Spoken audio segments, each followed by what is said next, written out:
उस गाड़ी में चरस और गांजा डाल करके तुम्हारे सारे लोगों को फंसा देंगे। अगर तुम बयान नहीं देते हो कि कान पकड़ के माफी नहीं मांगते हो तो हम तुम्हारे सारे लोगों को उधर जो गाड़ी तुम्हारा लगा हो उसमें गंजा और चरस लगा कर फंसा देंगे। तो ये misuse of power and post of sub inspector और पुलिस है। इसके लिए आईपीसी में सजा है, पुलिस को भी सजा हो सकती है। उनका हाथ टूटा हुआ है, बैंडेज उसमें प्लास्टर किया हुआ है। तो ये तो अपेरेंटली प्रमाणित हो गया कि पुलिस ने कस्टडी में मारपीट किया है और मारपीट किया है। अगर मारपीट की बात को वो कहता है कोई एक पर्सन तो ये कहीं से भी गलत नहीं है। वो अपने संवैधानिक अधिकार का उपयोग कर, औकात नहीं है कि कस्टडी में किसी को हाथ तोड़ दे मार करके, उसको जबरदस्ती गांजा और चरस के केस में फंसाने का धमकी दे। ये पुलिस को औकात माने पावर है। जब पुलिस को जो पावर नहीं है वो पुलिस कर रही है और इसी बात को अगर गोल्डन दास चैलेंज कर रहा है कि पुलिस को औकात नहीं है कि हमको झूठा केस में फंसा दे। इस कस्टडी में आज जो लगातार मौतें हो रही है देश में, वो इसी तरह के भ्रष्ट पुलिस अधिकारियों के द्वारा अंदरूनी अंगों पर मारपीट किया जाता है जिसके पर, लेकिन इन लोगों को पता नहीं है जहां कहीं भी कस्टडी में मौत हुआ है और जो भी रिस्पॉन्सिबल आदमी पाया गया है वो जेल ही नहीं गया है, फांसी भी चढ़ा। सारी बातों को हम क्रिमिनल रिट फाइल कर रहे हैं, उसमें हम उठा रहे हैं। तो फाइल करने वाले हैं सर आप? हाँ बिल्कुल, रेडी हो गया है, टाइप में भेजा हुआ है। आज कल में वो टाइप हो जाएगा, सोमवार मंगल को उसको हम लोग फाइल कर रहे हैं और इस सारी बातों को हम लोग पटना हाई कोर्ट में क्रिमिनल रिट के माध्यम से उठाएंगे। दोस्तों, मुजफ्फरपुर हत्याकांड में बहुजन आर्मी के राष्ट्रीय अध्यक्ष गोल्डन दास की जब पहली बार कोर्ट में पेशी होती है तो मुजफ्फरपुर में कोर्ट में पेशी के दौरान गोल्डन दास ने पारू के जो थाना अध्यक्ष हैं उनको ये कहते हैं कि अगर औकात है पारू के थाना अध्यक्ष का तो फिर हमें अकेले पकड़ कर दिखलाए, हमें माफी मांग कर दिखलाए। अब उनके इस बयान को ये कहा जा रहा है कि गोल्डन दास के ऊपर एक नई आफत आ गई है क्योंकि गोल्डन दास ने पारू के थाना अध्यक्ष के खिलाफ में बोलकर एक और जो है नया आफत अपने ऊपर ले लिए हैं। इस मुद्दे को लेकर अभी हमारी मौजूदगी जो है पटना हाई कोर्ट में है और हमारे साथ पटना हाई कोर्ट के सीनियर वकील अरुण कुशवाहा सर हैं और साथ में सबसे बड़ी बात की है कि अरुण कुशवाहा सर संविधान विशेषज्ञ भी हैं और सारे संविधान की जानकारी ये रखते हैं। पूरी बात करेंगे कि गोल्डन दास क्या इस मामले में फंस सकते हैं, गोल्डन दास की रिहाई कब तक होगी, सारे सवालों का जवाब लेंगे। पहले तो स्वागत है सर। थैंक यू, नमस्कार सर। गोल्डन दास की पेशी होती है और गोल्डन दास ने जिस तरीके से बयान दिया है कि औकात है तो अकेले में पकड़ कर दिखलाएं पारू के थाना अध्यक्ष का, तो इस मामले में क्या गोल्डन दास के ऊपर कार्रवाई हो सकती है? देखिए, ये बात बिल्कुल हम कहना चाहते हैं संवैधानिक दायरे में कि भारत के संविधान का आर्टिकल 19 में विचार की अभिव्यक्ति की स्वतंत्रता है और विचार की अभिव्यक्ति की स्वतंत्रता फंडामेंटल राइट है देश के हर एक नागरिक का। तो अगर मैं हूँ या आप हो या गोल्डन दास हो या कोई भी व्यक्ति हो तो उसके साथ अगर कोई अत्याचार होता है, अनाचार होता है, कदाचार होता है, उस पर किसी तरह का एट्रोसिटी होता है तो वो बिल्कुल स्वतंत्र है। भारत के संविधान उसको पूरा अधिकार देता है कि अपने पर होने वाले अत्याचार के खिलाफ वो बोल सकता है, आवाज उठा सकता है।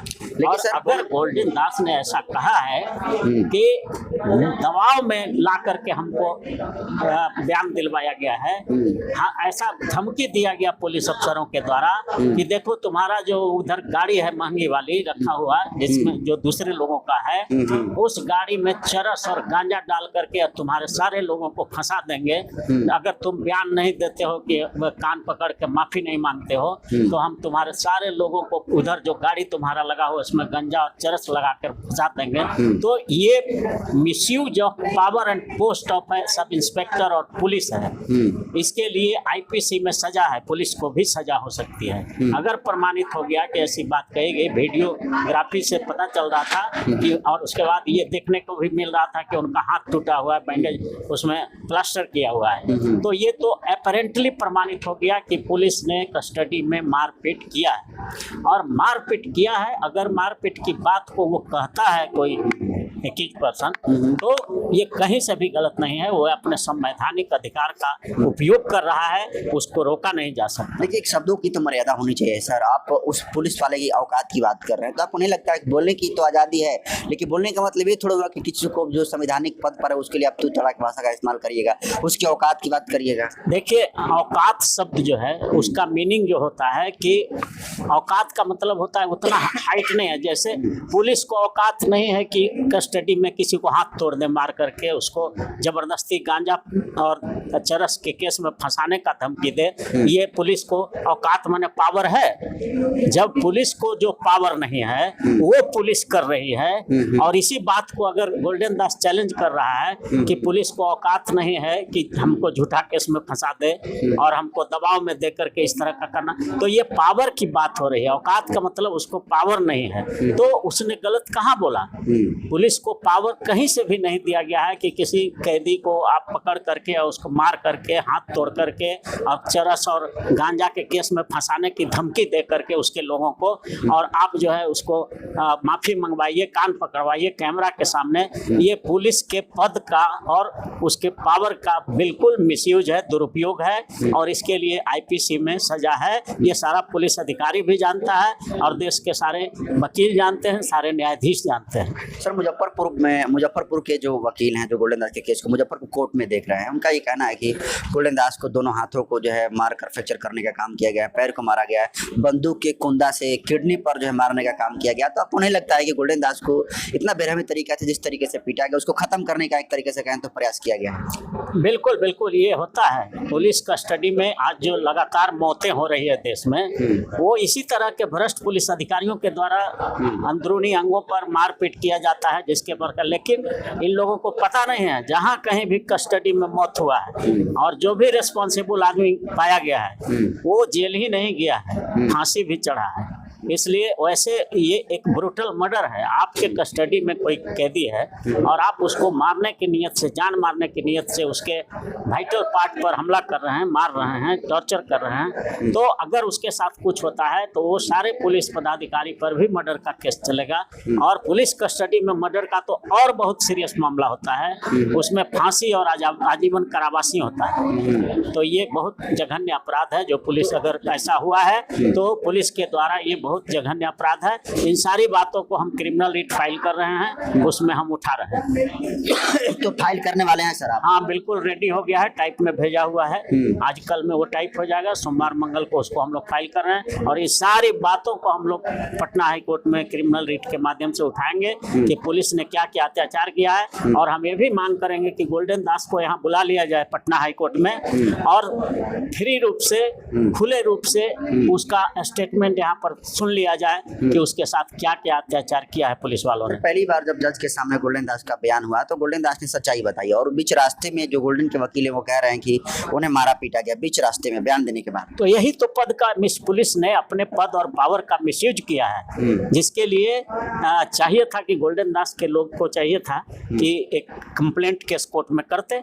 कंप्लेंट हम सलाह देंगे कि अगर ऐसा हुआ है तो आप जो है वहाँ सीजीएम का कोर्ट होता है, चीफ जुडिशियल मजिस्ट्रेट का, उसमें इस घटना को दिखलाते हुए कि पुलिस ने अपने पद और पावर का दुरुपयोग करते हुए जो पदाधिकारी लेकर के गए थे या जो थाना में या वहाँ कस्टडी में लाए हैं, वो हमारे साथ इस तरह का जो घटना किए हैं, हाथ तोड़ दिए हैं, मारे हैं, पीटे हैं, अंदरूनी अंग पर, किडनी पर हमला किए हैं, ताकि बाद में धीरे धीरे ये मर जाए। तो ये केस करना चाहिए।